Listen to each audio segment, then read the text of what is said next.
ndumva twahita dusubira hahandi kwihorera kuko umuntu ngiye gukubita ngo utege agukubite ikofi kwitama rimwe ngo umuheze irindi muri iki kinyejana noneho hari kutamukubita kabona kumubuza kugukubita kandi bigakunda wamubuza gute se wamubuza gute kumubuza noneho ndaje kugukubita urushi abona ko utari umugabo waranga tugafata kwa kuboko umukubita none akumva imbaraga gufatanya azare kurakagenda umukubise tumugize gute ariko kubera ko yariko yihenda agakubita wenda akibwira ko ari bufashe iyo asanze turuzi ngo nyine abakongomani bose muri rusange ikintu ca mbere dukwiriye gukora kugira ngo turusheho kubana amahoro no gukundana nuko buri muntu wese yibona nk'umukongomani kuruta ikindi cyose yibwira ko ari muri Kongo.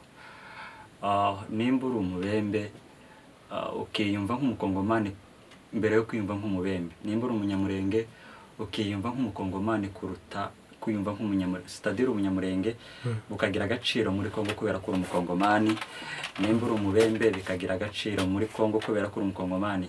No umushi ukiyumva nk'umukongomani, ubushi bukaza kabiri, kandi kuba umushi mwiza birahagije ko twizera Imana yonyine ko ari izaduhesha kwemerwa gutura aho dufatwa k'impunzi ari iwacu, cyangwa birakwiye ko tuhaguruka tugakoresha n'amaboko yacu, cyangwa twizera Imana yonyine wenda izabikora. Urakoze cyane kuri ico kibazo. Ijambo rivuga ngo kwizera kutagira imirimo kuba gupfuye. Ubundi iyo twita kwizera Imana, kwizera Imana n'imbaraga ziduhagurutsa gukora.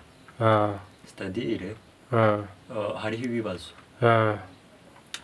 hariho ibintu bikwiriye kubakwa no kwizera kurimo guhaguruka.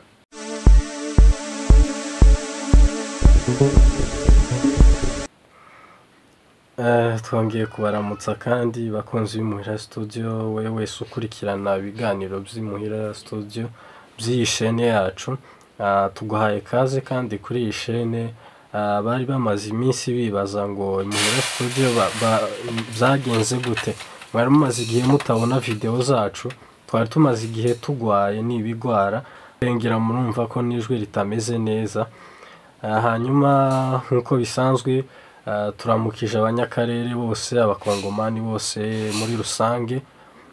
Twongeye kwihanganisha abakongomani bose bari guca mu bibazo bitaboroheye, abanyamurenge bari za Minembwe muri kara karere kose, abagore n'abana bari mu ihari itameze neza.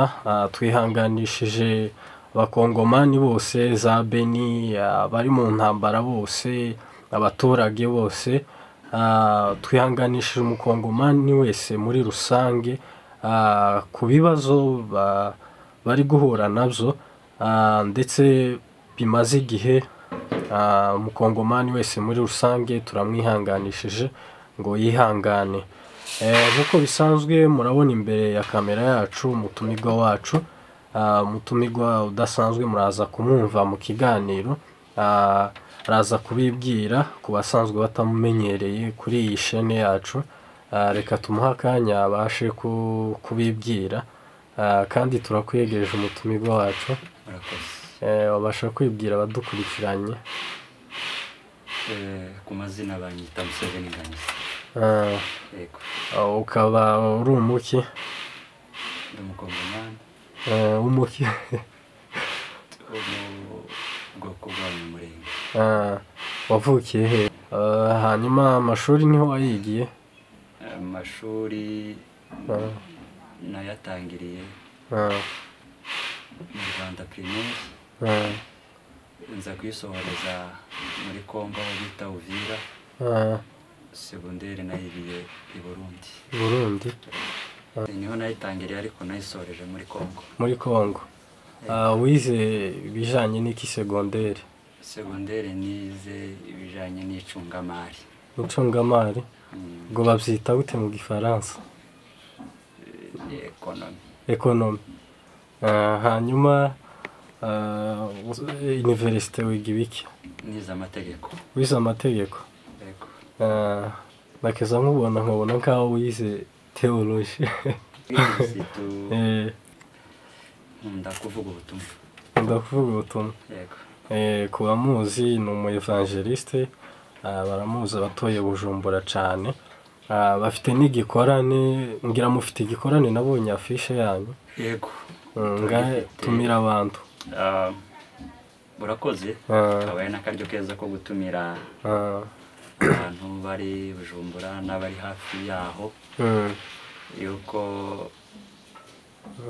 umuryango beshwaho n'ijambo Shange Groupe ifite ibiterane ku itariki 25/6/7 kuri Maison des Armes ikorera mu Nyakabiga ya mbere aho bita mu Kigwati, kikazoba gitangira saa 9 kugeza saa 12. Murakoze cyane. Hanyuma umutumirwa wacu nk'uko bisanzwe dufite umwanya mutoya kuko twamuvumbye nimba ariyo mvugo sinzi ko tubivuga. Hari ahandi ari kuja, dufite umwanya muto ariko turagerageza kuwujera. Twifuje kuganira nawe, turaganira ku bintu bitandukanye. Ubuzima bw'indani ya gikristo n'ubuzima bwo hanze ya gikristo butandukaniye? Ntabwo hanze ya Kristo. Kubera ko uvuze ngo ubuzima bwo hanze ya Kristo ni ibisobanura ko tuzatubanza tugasohokamo. Kaba atari indani ya Kristo. Kubera ko tumurimo ntabyo hanze kandi ibibaye hanze ye byose nta gaciro bifite kuri twe. Cyo gituma rero zo wenda tuvuga nimba dutekereza yuko bitari mu buryo bwa gikristo twabireka. Wenda abantu bibaza ko ari ubuzima buri hanze ya Kristo kubera ko wenda haba hari abari gukora ibyaha, bari mu byaha. Urazi ubu nyine muheze nk'akarorero, ubu ho bari igikorwa kiriko gikorerwa mu nzu, ariko undi nkagikorera mu nzu n'undi akagikorera hanze ariko bisa. Ico hanze twogitandukanya n'ico mu nzu. Igikorwa cyo hanze tuvuge hariho imirimo itegezo gukorerwa mu nzu, sibyo? Bwacu ukabona umuntu ko arawukorera hanze ariko wa murimo twovuga ko ubaye wo hanze. No kuvuga ngo gukora ico mu nzu ariko ugikoreye hanze ntibigikura mu nzu. No kuvuga ngo hari ushobora gukora igikorwa cyo muri Yesu ariko agikoreye hanze ya Yesu, iwe akibona nyine akakibona nk'ibiri hanze, sibyo? Ariko kandi iyo akijijwe agasanga bya bindi ariko akora yibwira ko ari hanze, iyo akijwe azabisanga no muri Yesu, yarangiza noneho akavuga ati tukumenageza mbikora mpantekereza ko ari ariko kandi sanze nyine no mwa data biza bikorwamo. Ariko rero abakristo kuri twe nta icyo hanze ya Yesu ni icyaha. Murakoze cyane kandi tuboneyeho n'akaryo keza ko kwifuriza abantu amateraniro meza y'ingagiza munezererwaho muteranira. Hanyuma reka dukomeze n'ibiganiro byacu. None tukiri mu buryo bwa Kristo nyine ko twese abantu Imana ari imwe, koko abantu dupfike? Abantu ntabwo dupfa Imana, dupfa kutamenya Imana. Dupfa kutamenya gute? Gute? Kuko kumenya Imana bituma ukunda mugenzi wawe. Kumenya Imana ntibizotuma hari ico wopfa n'umuntu, ariko kwihenda ko yize utayizi nibyo biza bituma wica umuntu wisunze Imana. Ariko ibyo abantu byose bapfa kutamenya Imana. Icyo kintu kabisa ndatoshetse. Umuntu wese wanga mugenzi wiwe ntabakunda Imana. Yani kwizivuga ngo tubavuga ngo ukunda Imana ariko wanga umuntu wayo, kwanga mwene se ni ukuvuga ngo gukunda imana n'imbaraga zidukundisha abantu zidukundisha abana bacu ni nko wabwira papa wawe ukamubwira ngo ndagukunda ariko nanga abana bawe uba umubeshe kumukunda. hanyuma gukunda igihugu udakunda mugenzi wawe ukavuga ati nkunda igihugu ariko udakunda mugenzi wawe mukibanamo udakunda umunyagihugu warangiza kuvuga ngo ukunda igihugu naho ni ukubesha kubera ko ukunda imana ariko udakunda igihugu. ntawe ukunda imana ngo yange igihugu kandi ntawe ukunda igihugu ngo yange nyiri igihugu. ni ukuvuga ngo iyo ugikunze uzi ukunda n'ibikirimo byose sibyo niko gukunda igihugu. ni ukuvuga ngo ni ukubwikunda ukagikundana n'ubutaka bwacu n'amashamba yacu n'inzuzi zacu n'abagituye uko niko gukunda igihugu. naho gukunda kuvuga ngo nkunda igihugu warangiza ukanga bene igihugu uzi ibyo urimo uri kuvugira mu kutamenya kubera ko ariko ukunda imana ntukunda igihugu ntibibaho kubera ko nimba gukunda imana uzukunda n'ibyo yaremye.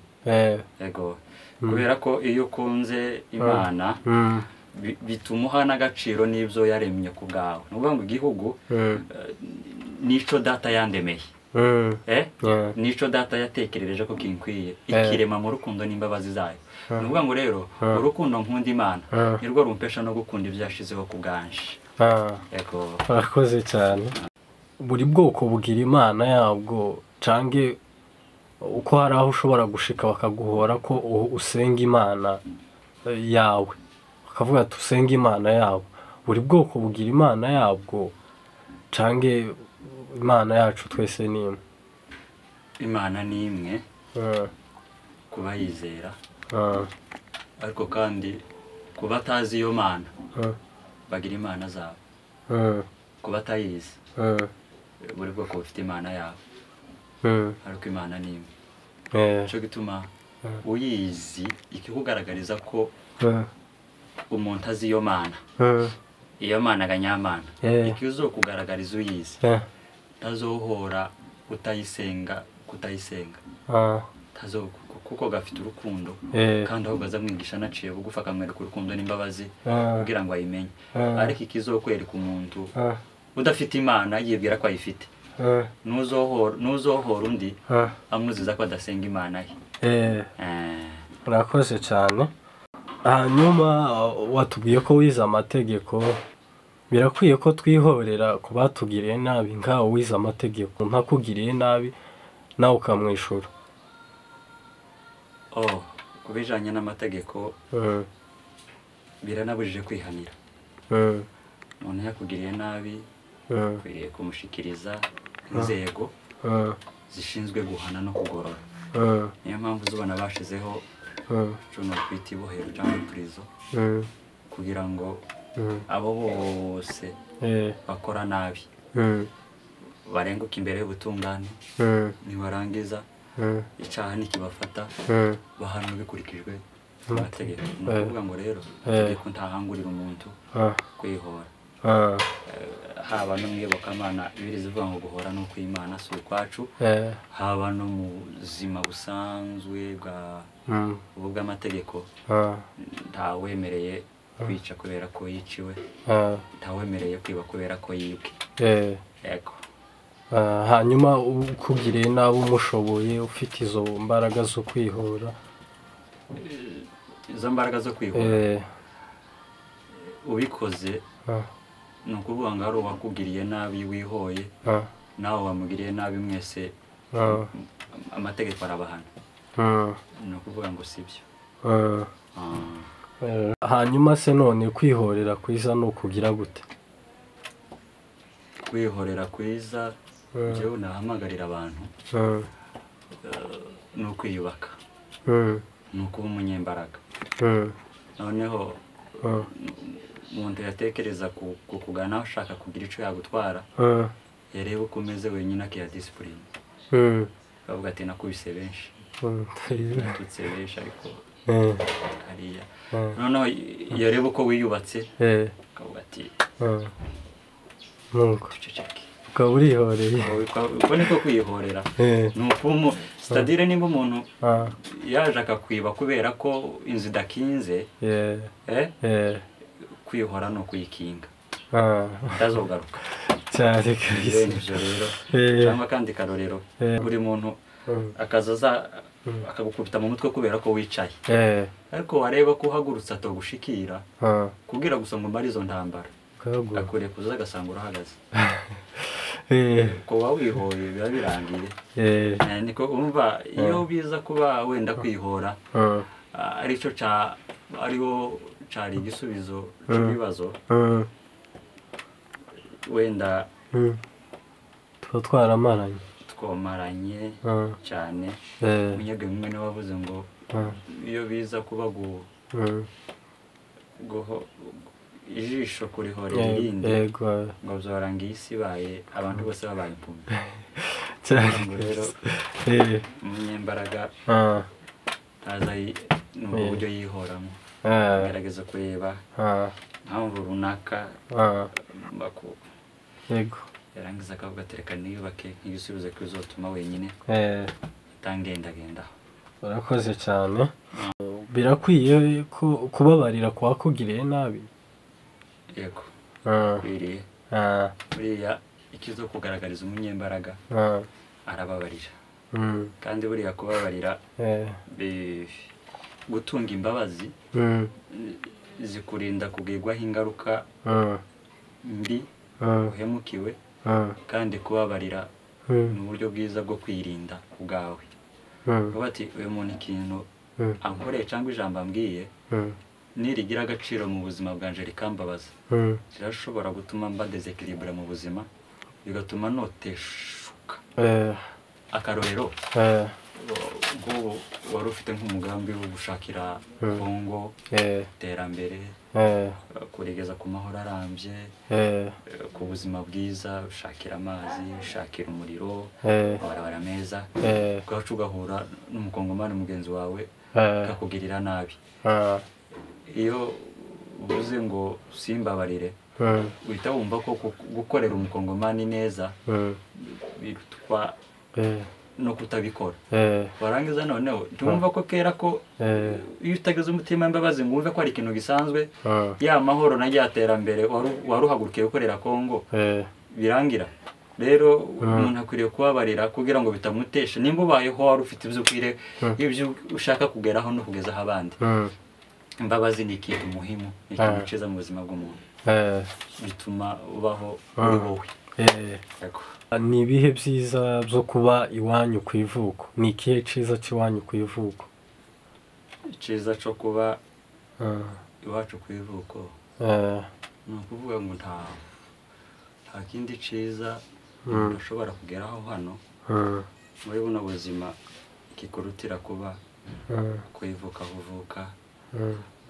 Ikintu cya mbere biboneramo ubwiza nuko aba ariho data we yaraguhitiyemo hambere. Ni ukuvuga ngo niho hantu Imana iba yarabonye ko hagukwiriye neza kuri wowe. Icyo ni icya mbere. Ikindi kigira kabiri ni ahantu uba ufite uburenganzira busesuye ufite uburenganzira bwo gutekereza gushikiriza igitekerezo ufite uburenganzira bwo guparticipa mu bibazo ubona ko biri ngombwa gukemurwa. Ni ukuvuga ngo ni heza ni ahantu ushobora kugirira ijambo ushobora kubonera ahandi. Yego ni nk'uko wo kubaza ngo ese ni ibihe byiza byo kuba mwanyu utamwe abandi uvuga ngo urisanzura kandi ufite droit zose ubu afite n'indi responsabilité bikubibamwo kubera ko iyo uri mu mahanga utari iwanyu kubera hari ibintu hariho responsabilité bitakuremamwo hari no kwiyubaka bitakuremamwo kubera ko ubuzi ngo ibi ngibi ngirirwa mbishakamwo zonapfa simfite imbaraga zo kubikiza zonakira simfite uruhare rwo c'est-à-dire iyo uri iwanyu hari icizere bikuremamwo bigatuma ubaho uri umuntu utekereza kandi ufite imigambi yo gukora cyane kandi ugasanga ntacu hejwe byose bifite uburenganzira nk'umuntu waho. urakoze cyane. Hanyuma iciza cyo kuba mu mahanga cyo ni ikihe? Iciza cyo kuba mu mahanga, yewe amahanga ishobora gukunda kuyabamwe ari mu gihe utayabayemwo ari ukubura aho uba, sibyo? Atari ukuvuga ngo mbuze aho mba mpisemo kuja kuba mu mahanga. Ariko kuba mu mahanga uhajanwe n'inyungu zawe, arashobora kuba uhajanwe n'inyungu z'igihugu, n'inyungu z'ubwoko, n'inyungu z'umuryango, ibyo ni byiza. Ariko ufite utaha, ariko kuba mu mahanga ujanwe uri impunzi, bivuge gutyo, wenda utekereza ko abo usize mu rugo batari mu buzima wishimiye, wenda unatekereza no kujayo ukabona ntibikunda. Hari n'abantu bagiye mu mahanga kera batakicibuka iwabo. Icyiza cyo kuba mu mahanga ni mu gihe uhajanye uwo uhakeneye, kandi hari ibyo ugiye kuja kuhakorera utazatura. Habe niyo uba wunda atuye, ariko umunsi ntukenera, kandi ukamenya ko n'abo wasize n'abagabo babayeho nta. Ariko nibwo bwiza bwo mbona bwo kuba mu mahanga. Ni ikihe gisubizo nyaco mu gihe igihugu kikwemera nk'umunyagihugu wacu, ariko abaturage bakanga bakavuga ati ntabwo uri umunyagihugu? Ni ikihe gisubizo ubona nyaco muri ico gihe, ukurikije wenda n'amategeko bukeya? Ndashaka gusobanukirwa. Ni kuvuga ngo igihugu kirakwemera, leta irakwemera, ariko abanyagihugu bose se? Abanyagihugu bose bose bakavuga ngo bose bakaje inama ngo cyangwa ya nyine, ariko majorite y'abanyagihugu bakakwanga, bakavuga ati ntabwo uri umunyagihugu. Urazi ikintu kimwe navugaho, umuntu ntakakumenya kuruta uko wiyise, sibyo? Kandi umuntu ntakakwemere kuruta uko wiyemeye. Nturuzi ubu nyine weza akarorero, ubu nyine umuntu yoza akavuga ngo sinemera ko uri umugabo, sinomusubiza, kubera ko ico nzi nico mpagazeho, kandi ntibyo natwara n'umwanya. Gusa naho mu gihe akugwanyije gute ati wowe ntabwo uri umugabo, akagukubita amakofi akagira gute, akaguhararira, ahambwira ngo sindi umugabo, ikizomwereka ko ndi umugabo ni ubuzima mbayeho bw'abagabo. Kandi wenda ndumva twahita dusubira ahandi kwihorera, kuko umuntu ngiye gukubita ngo utege agukubite ikofi kwitama rimwe ngo umuheze irindi muri iki kinyejana.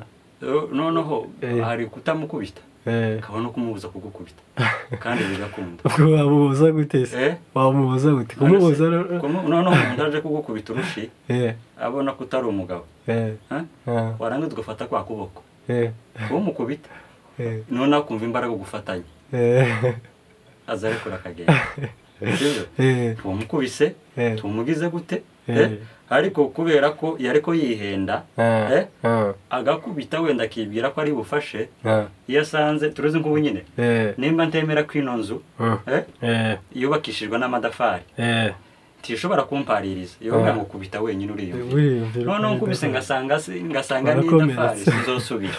Ubwo rero n'umuntu aje agapiga ngo turi umugabo, yarangiza yagukubita akumva uri umugabo, ndazogenda. Cyo tuma rero icuri nico wemera ntigikwiriye kumaga agaciro n'ico undi muntu atemera kandi atari cyo kuri.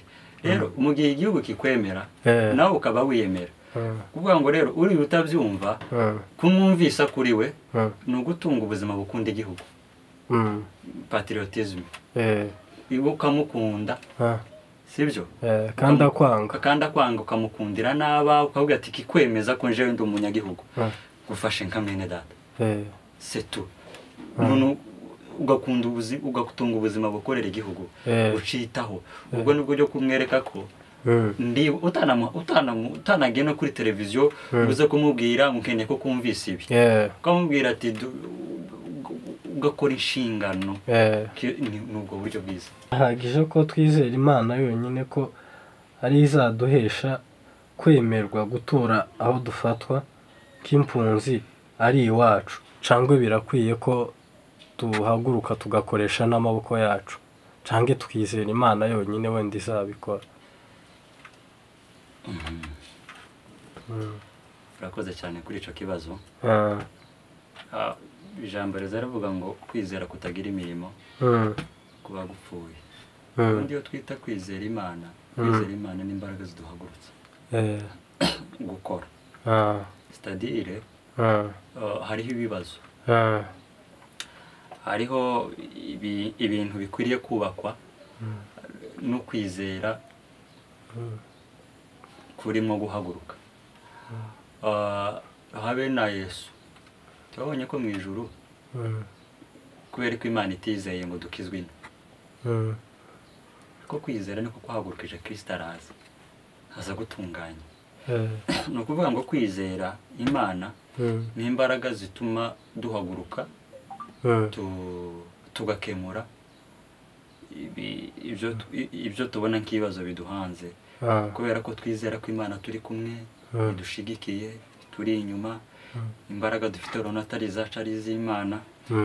ibyo bikadutera amakuraje yo guhaguruka kugira ngo twubake. babonye Nehemiya kubwo kwizera Imana yarahagurutse aja kubaka inkike za Yerusalemu. ba Dawidi bishe ba Goliyati kubera ko bahagurutse. ni ukuvuga ngo guhaguruka kwizera kuza kuduhagurutsa. ariko iyo abantu bizeye nabi baza batuma Imana aho bakagombye kuja kubera ko bayifite. ni ukuvuga ngo kwizera Kristo kutumara ubwoba bigatuma duhangana n'ibibazo twibwira ko bidashoboka. ariko kubera ko Imana ikubwira ngo humura, turi kumwe, ndakubona, turi wenyine, ibyo bigatuma biguhagurutsa kugira ngo tuzabe no muri buno buzima tureke byo kuja kwirenganura bene ibyo ngibyo. sinzi ko no byita gutyo. habe no muri buno buzima busanzwe urashobora kuba ufite imyenda 10, umugenzi wawe ntafite n'umwenda n'umwe, warangiza ukavuga ngo reka nizere nsenge Imana imuheze umwenda kandi uyifite, ko ratuma Imana akagombye kuja. ariko uzi kwizera ico arico arahaguruka mu myenda 10 akoremo 5 cyangwa 4. nico Imana rero dusaba kwizera no gukora. yego orangirizaho mbwira bakongomani bose muri rusange, ikintu ca mbere dukwiriye gukora kugira ngo turusheho kubana amahoro no gukundana nuko buri muntu wese yibona nk'umukongomani kuruta ikindi cyose yibwira ko ari muri Kongo. nimba uri umubembe ukiyumva nk'umukongomani mbere yo kwiyumva nk'umubembe. nimba uri umunyamurenge ukiyumva nk'umukongomani kuruta kwiyumva nk'umunyamurenge. sitadire umunyamurenge bukagira agaciro muri Kongo kubera ko uri umukongomani. nimba uri umubembe bikagira agaciro muri Kongo kubera ko uri umukongomani. no umushi ukiyumva nk'umukongomani, ubushi bukaza kabiri. kandi kuba umushi mwiza biheshwa no kuba uri umukongomani mwiza. kuba umunyamurenge mwiza muri Kongo ubiheshwa kuba uri umukongomani mwiza muri Kongo. ibyo rero nibyagira agaciro muri twe bizatuma bijya twibwira ko turi dupfa. bizorangira kubera ko twese tuza duhurira ku bukongomani, kuko ikiduhuza muri Kongo si ububembe, si ubunyamurenge, si ubushi, si ukuba umufurero, si ukuba umundande, si ukuba umuki. ikiduhuza hariya twe nuko turi abakongomani. ibyo bindi ni ibya famiye, ni ibyanyiyo, ni ibyo mu muryango, ni ibyo muza mugenda mu bihurire muri. ariko urukundo dukunda Kongo si uko turi ababembe, urukundo dukunda Kongo si uko turi abanyamurenge, urukundo dukunda Kongo si uko turi abapfurero, urukundo dukunda Kongo nuko turi abakongomani for entre. ibyo bindi bikwiriye kuza ubugira kabiri kuko nabyo ni byiza. hasigaye nitwa uwo muco nuba muri twebwe, amacakubiri azoshira, ishari n'inzangano bizoshira, kubera ko twese tuzaba tuzi ko twabyawe n'umuntu umwe. Imana mu ijuru bampera umugisha. murakoze cyane. urakoze cyane. hanyuma nkuko nyine amasaha ari kutujana, ariko umutumirwa wacu tuzasubira tumutumire cyane kabisa, kuko afite ibintu byinshi kandi azakomeza abagezeho ibintu byinshi n'ibinaba ngombwa tuzaza tugira ama episode. Hanyuma turabashimiye mwebwe mwese mwakurikiranye ibiganiro byacu, turagushimiye umaze gukora subscribe.